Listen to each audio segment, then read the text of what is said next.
Keep moving, of course, but attitude is so Everything. important. A person that age. In the early 1960s, television was changing.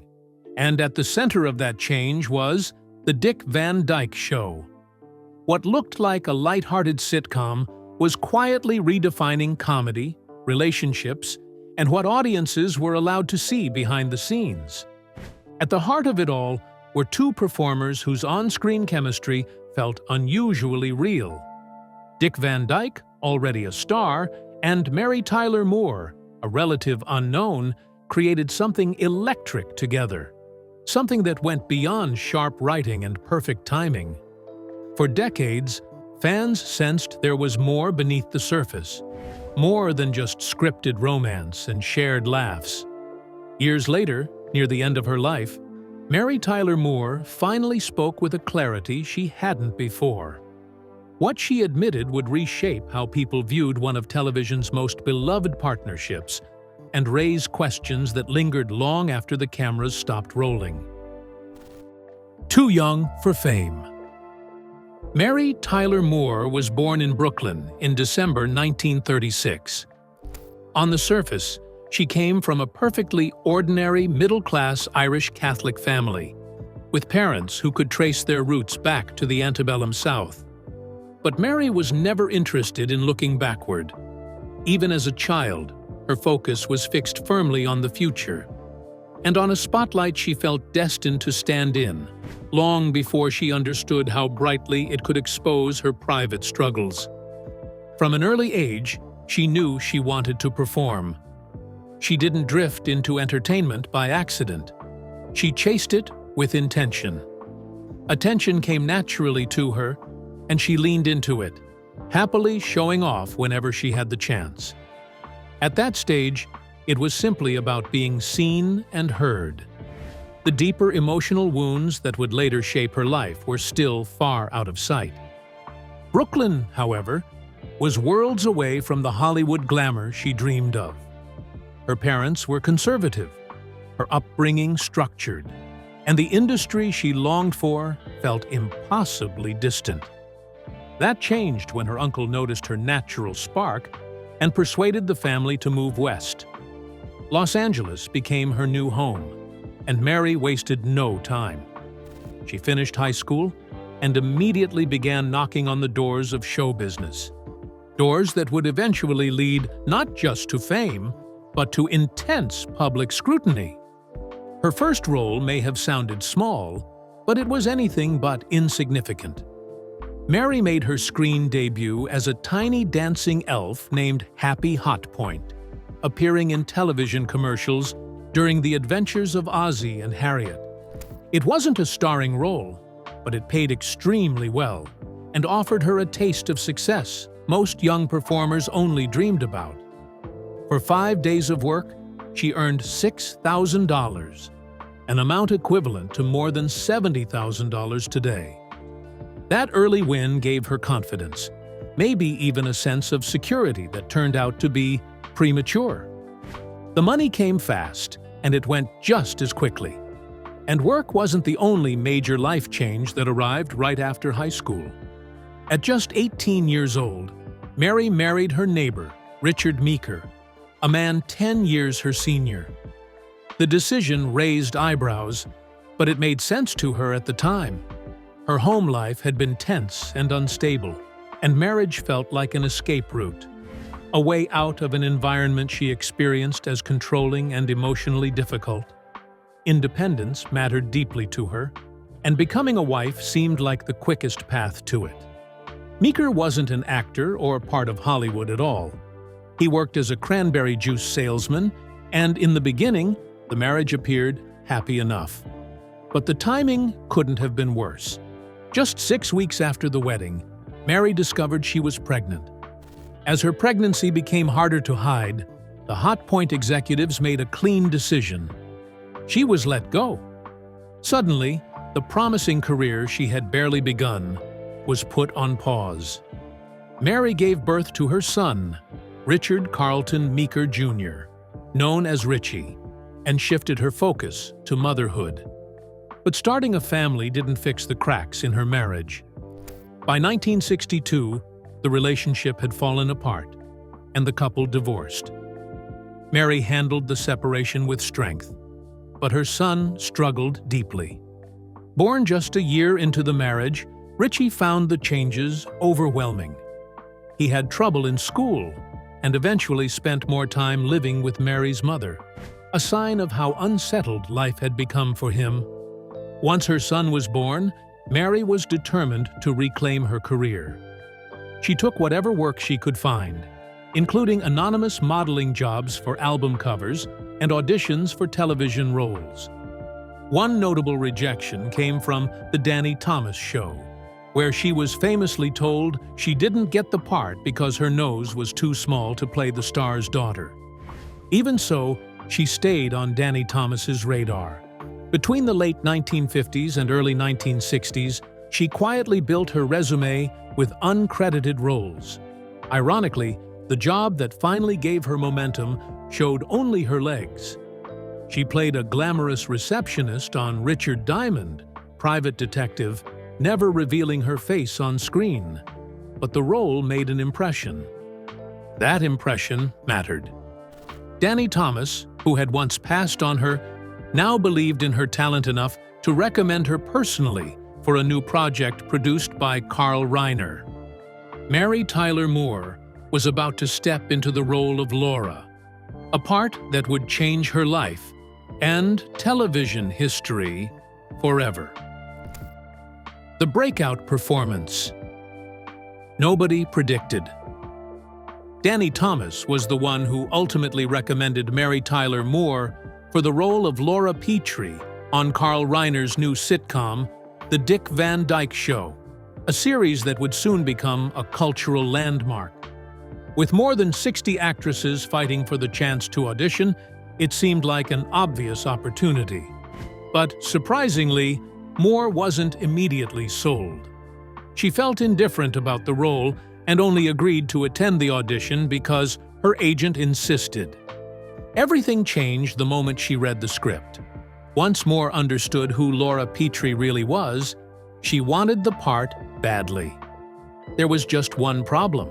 She was technically too young. Instead of walking away, she took a bold risk and told the producers she was older than she actually was, a move that could have ended her career before it even began. Her anxiety wasn't misplaced. Even Dick Van Dyke, who would play her on-screen husband, had doubts. He was in his mid-30s and worried that the noticeable age gap might feel strange to audiences. At first, he questioned whether she could handle the comedy at all. Yet as time passed, those concerns faded. Watching her grow into her role, he later described the experience as a privilege and praised her as one of the greatest talents he had ever worked with. When the truth about Moore's age eventually came out, the reaction was unexpected. Instead of firing her, the producers found the situation amusing and even turned the real-life deception into a storyline on the show. Not everyone was amused, though. Some of her co-stars were less forgiving, and Van Dyke himself remained skeptical early on, feeling she was too young to convincingly play his wife. Moore knew she had to prove herself, and quickly. It didn't take long. Within just a few episodes, her talent was undeniable. Carl Reiner was so impressed by her timing and presence that he began shaping the show around her more than originally planned. That shift, however, caused tension. Reiner had initially envisioned Sally Rogers, played by Rose Marie, as the show's primary female standout. As Moore's popularity grew, the spotlight moved, and the atmosphere between the two actresses reportedly cooled.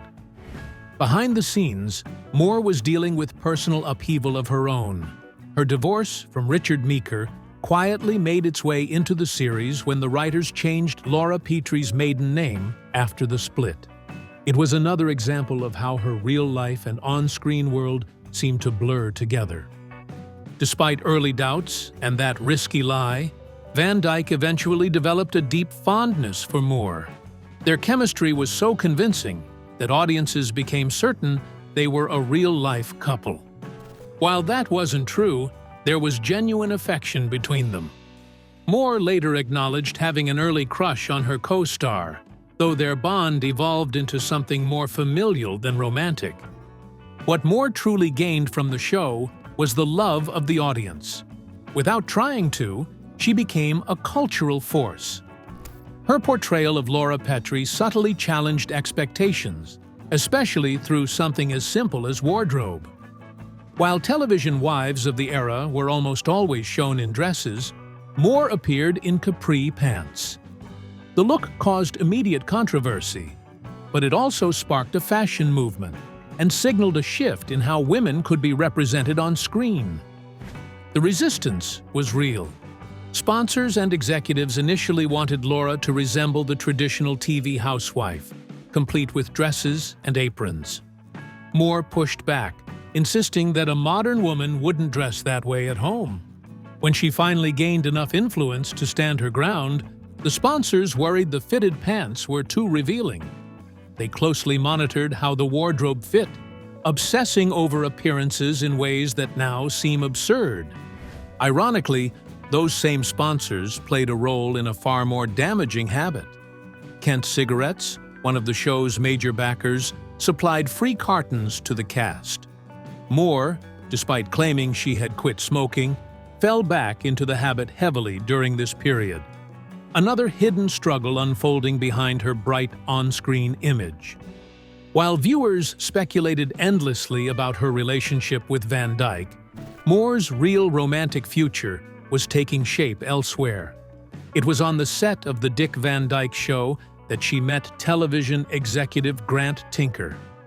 Both had recently come out of unhappy marriages, but unlike Moore, Tinker was ready to start again almost immediately. The timing was overwhelming.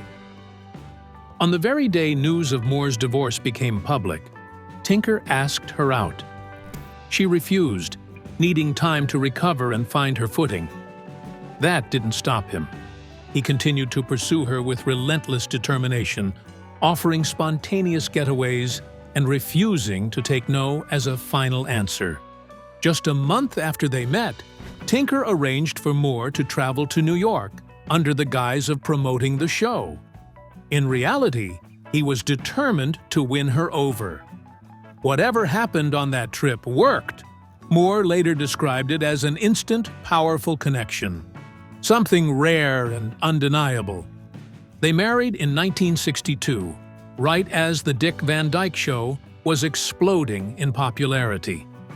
The marriage didn't just survive the pressures of fame, it thrived long after the series ended.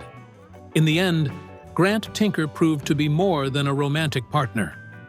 He gave Moore the emotional support and validation she had long craved, and together they formed a partnership that would shape both her personal life and her legendary career. Success that hid a storm. After the enormous success of the Dick Van Dyke Show, Mary Tyler Moore was ready to take a bold next step. Alongside her husband, Grant Tinker, she launched her own series, The Mary Tyler Moore Show. It was a move that looked confident on the surface, but behind the scenes, it was a serious gamble.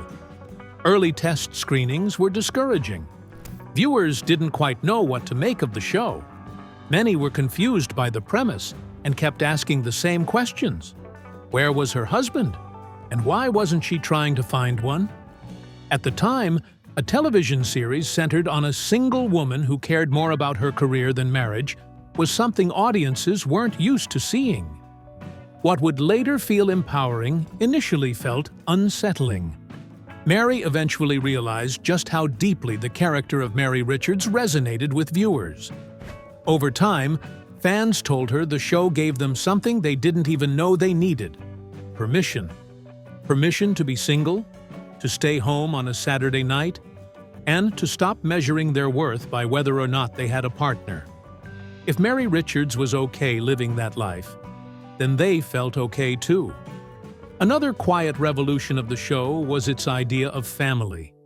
Instead of focusing on parents, spouses, or children, the series built its emotional core around co-workers and friendships.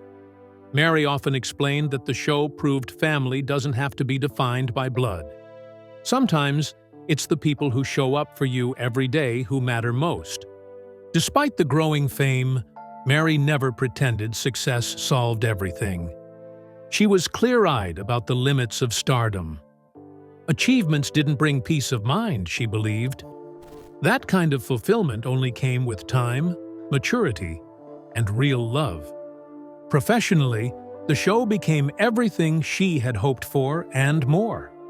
It dominated awards season, earning a staggering 29 Emmy Awards during its run.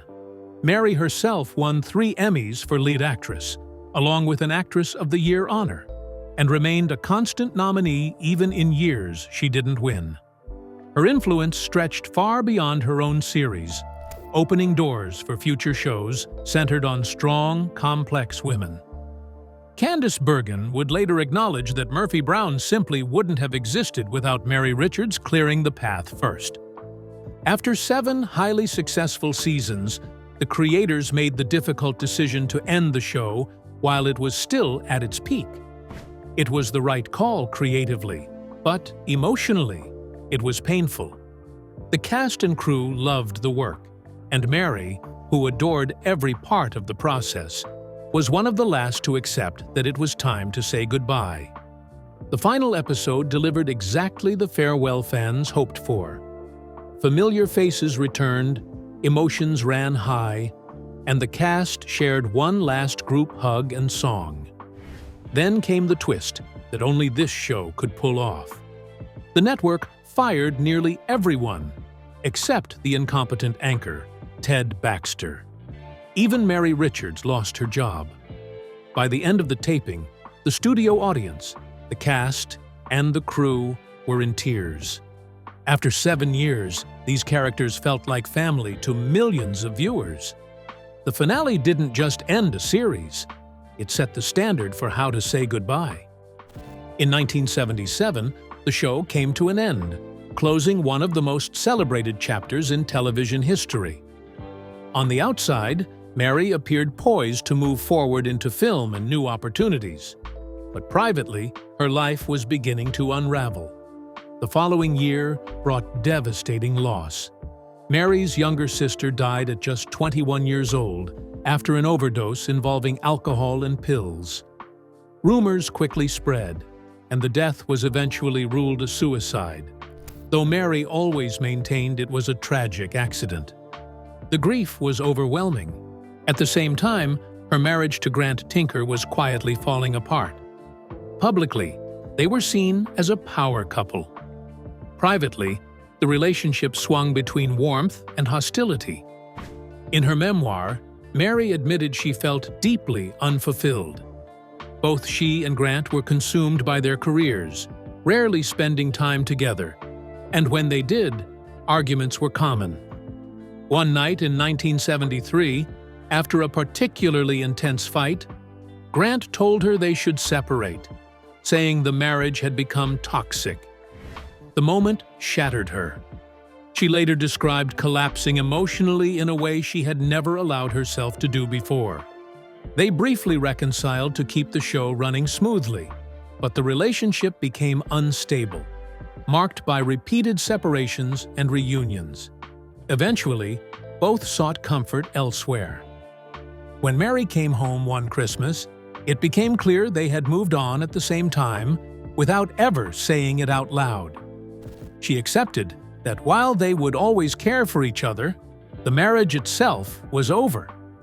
During that period of separation, Mary nearly found herself drawn into an unexpected chapter. She was contacted about the possibility of speaking with Frank Sinatra. She agreed, intrigued, but the call never came. Days later, while out to dinner with Grant, trying to decide whether to reconcile, she noticed Sinatra sitting just a few feet away. He came over to greet her, but that was the end of it. Mary later reflected that Sinatra had a rare presence, a way of looking at people that felt deeply penetrating.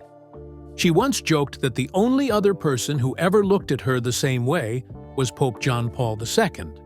Both men, in her view, seemed to see straight through to the core of who she was. It was a glamorous anecdote, but it couldn't distract from the truth.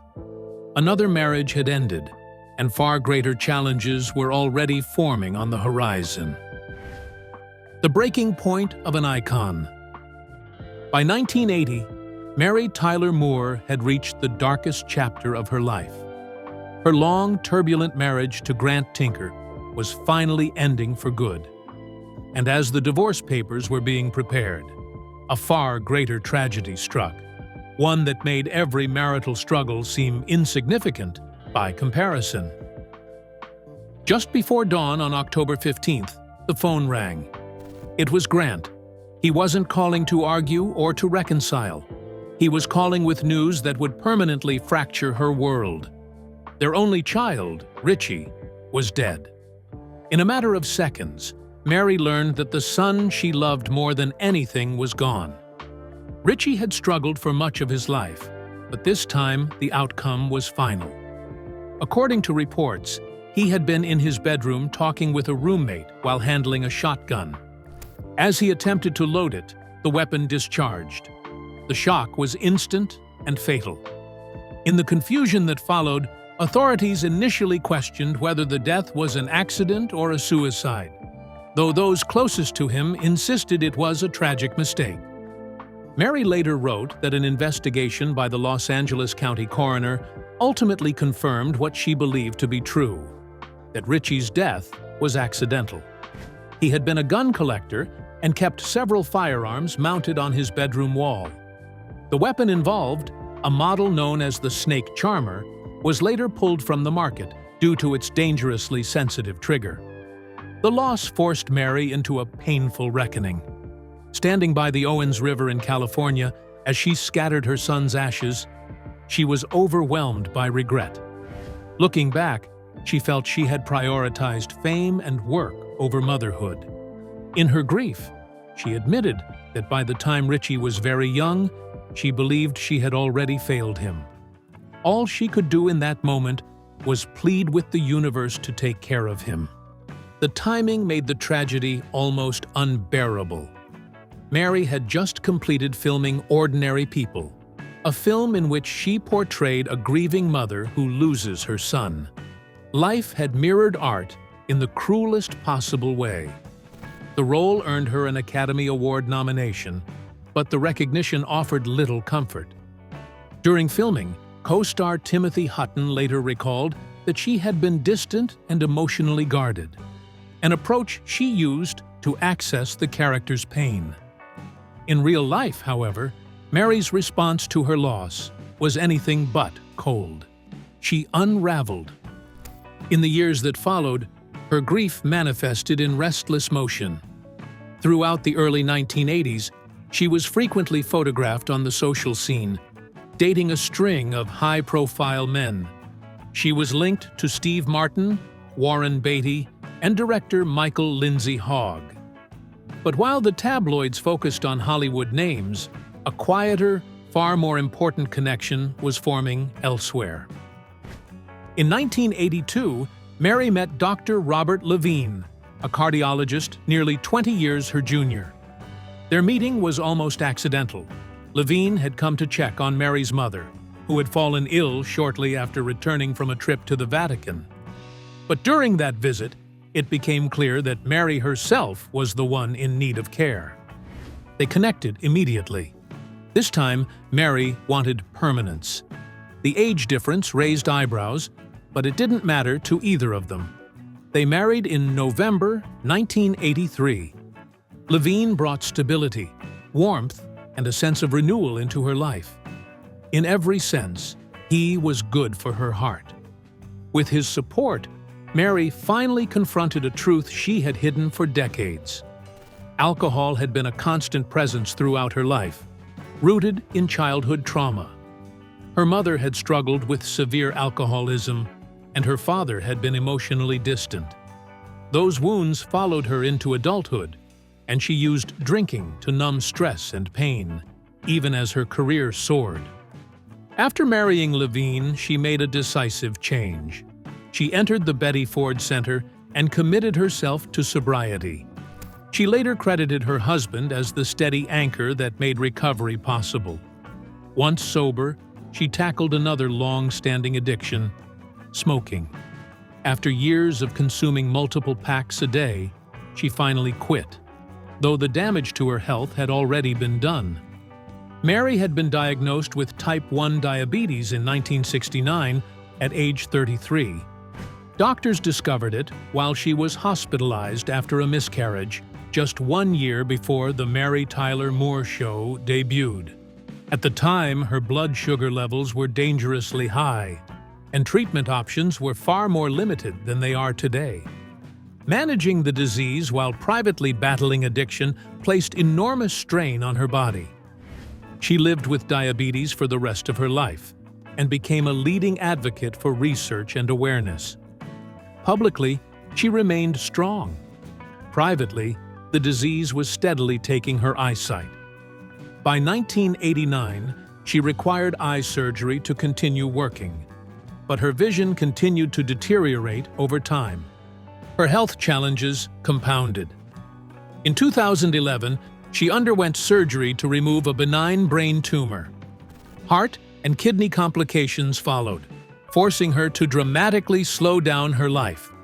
Despite all of this, she appeared publicly one last time in 2012 to accept the Screen Actors Guild Life Achievement Award.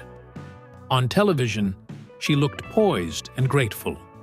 In reality, she was almost completely blind and needed assistance to move safely across the stage.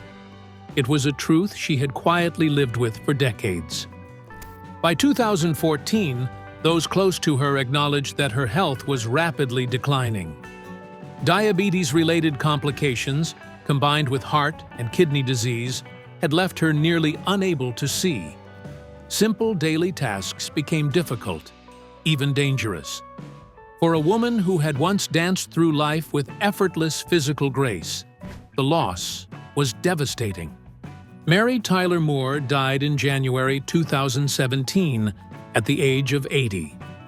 She left behind a legacy defined by laughter, courage, and reinvention. Though she was never an action star, she insisted on doing her own stunts whenever possible, even breaking her wrist while filming a television movie later in life. And despite a long list of famous admirers, she remained one of the few leading ladies who managed to resist the charm of Elvis Presley during their time working together. Her life was filled with brilliance and heartbreak, triumph and loss, but in the end, she became something far greater than a television icon. She became proof that strength can exist alongside vulnerability, and that even in the darkest moments, it is possible to step back into the light. Before death, Mary Tyler Moore admits the truth about Dick Van Dyke affair. In the early 1960s, the Dick Van Dyke Show wasn't just another hit sitcom, it was quietly revolutionary. At its core, the show was about making a show. Long before that idea became common, it pulled viewers behind the curtain and into a writer's room, where jokes were born through chaos, timing, and sharp wit. In many ways, it was television examining itself. The concept came straight from the life of creator Carl Reiner. Having spent years as a writer on Sid Caesar's Your Show of Shows, Reiner wanted audiences to see how their favorite comedy programs were really made. The character of Rob Petrie, played by Dick Van Dyke, was essentially Reiner's on-screen stand-in. Rob was a comedy writer trying to juggle the pressure of a demanding job in the city with life at home in the suburbs, where he lived with his wife Laura and their young son, Richie. When the series premiered in 1961, Dick Van Dyke was already a proven star. In his mid-30s, he had just come off a huge success on Broadway with Bye Bye Birdie and was already well known to American audiences. Mary Tyler Moore, on the other hand, was in her mid-20s and virtually unknown. She had only a handful of small roles to her name. That changed almost immediately. As Laura Petrie, Mary Tyler Moore became a breakout sensation. What started as a supporting role quickly grew into something much bigger. She was so naturally funny and so sharply tuned into the rhythm of the show that the writers began shifting more attention away from the office scenes and toward the Petrie home. Laura wasn't just the wife anymore. She was a driving force of the comedy. A big part of the show's success came down to the chemistry between the two leads. On screen, their relationship felt effortless and real, and that was no accident. Off-screen, Dick Van Dyke and Mary Tyler Moore shared a deep mutual respect and an easy friendship that would last for decades. At first, though, Van Dyke wasn't completely sold. In his autobiography, he later admitted that when Moore joined the cast, he worried Carl Reiner might have taken a risk that wouldn't pay off. She was young, largely untested, and stepping into a role that required perfect comic timing. Those doubts didn't last long. Mary quickly proved herself, evolving from the straight-faced counterbalance to Van Dyke's physical comedy into one of the show's biggest laugh-getters. What impressed him most wasn't just her delivery or her presence, but her instinctive ability to improvise. She could think on her feet, adjust in the moment, and elevate every scene she was in. Van Dyke's admiration soon went beyond professional respect. When filming resumed after a break between seasons, he found himself struggling to stay in character around her. He kept breaking into laughter during scenes, so much so that production began to slow. Eventually, he asked a psychiatrist friend what might be going on. The answer was simple. He had developed a crush. The connection ran both ways. Years later, Moore would explain that they bonded on a very personal level, and that emotional closeness translated directly into the warmth audiences saw on screen. Still, both were married at the time, and neither crossed that line. Van Dyke would later acknowledge that if they had been different people, things might have gone another way. But they weren't. What they shared stayed rooted in affection, trust, and mutual admiration. When the Dick Van Dyke Show ended in 1966, it was natural for them to drift apart. Both were moving into new chapters. For Mary Tyler Moore, the series had been a defining breakthrough, firmly establishing her as one of television's great comedic talents. Even so, her greatest impact was still ahead. In the 1970s, she reached a new peak with The Mary Tyler Moore Show, a landmark sitcom that centered on a confident, independent working woman, something television had never truly embraced before. The show changed the landscape of American sitcoms and cemented her legacy. Decades later, in 1999, Moore and Van Dyke reunited for an interview reflecting on their time together. Their affection was still obvious. Moore openly praised Van Dyke for his generosity, noting how much he delighted in her success. He immediately reinforced her point, comparing her to the great comedians of an earlier era, a compliment she accepted with laughter and affection. They shared the stage once more in 2012 when Van Dyke presented Moore with her Saggy Life Achievement Award. And when she passed away in 2017, he was among those who honored her most sincerely. He spoke of watching her grow into the remarkable talent she became and called her simply the best. Of all the accomplishments in his long career, he said the 5 years they spent together on the Dick Van Dyke Show remained the highlight of his life.